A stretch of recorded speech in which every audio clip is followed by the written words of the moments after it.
Mga idol, maglilinis na naman tayo ng aking mini pan ngayon. Dahil 1 week na naman tayong hindi napaglinis, kaya ito ngayon tayo sa ating mini pan. Maglilinis na ako ngayon.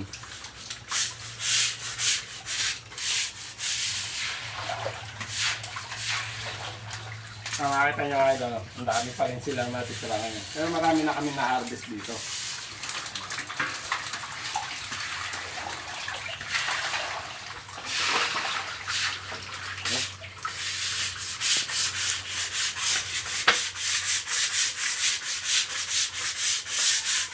Kailangan kasi linisan natin mabuti ito para hindi bumaho yung tubig, tapos yung kulungan niya hindi rin umamoy.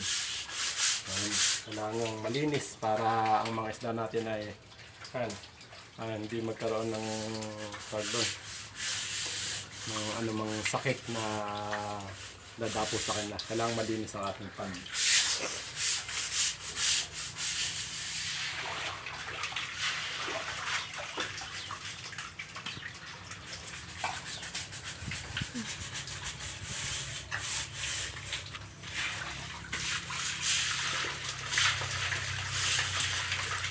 Ano, dami pa rin sila. Dito sa yung iba, mga itlogan na iba rito yo. Sa may siguro magkakagana rin ako ng panibagong fingerlings dito. Tapos yung isang fish pan natin, lalagyan ko ng panibagong isda.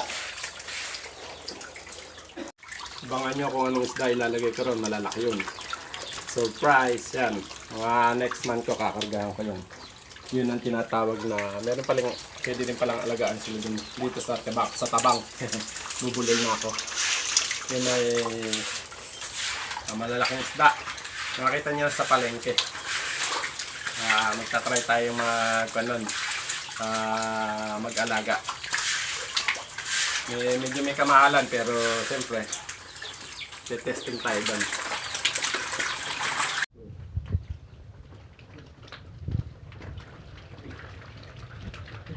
Wala. Makawali.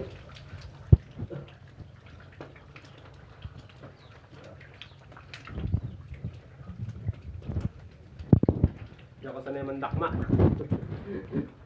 Look, nadulas eh. Di pa, linis pa. Okay. Ayun na. Muna ang ating concrete pan. Ayan. Umabot na rin sa level ng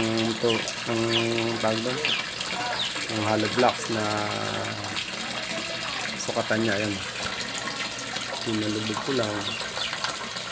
Ayan. Kaya man. Okay na, ganyan tama yung lalim ng tubig niya. Ayan. Masaya naman ang ating mga alagang hito.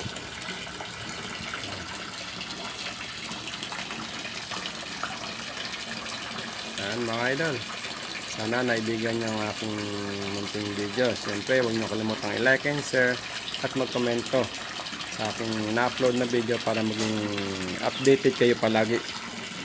Ayan, sa mga video kong ginagawa.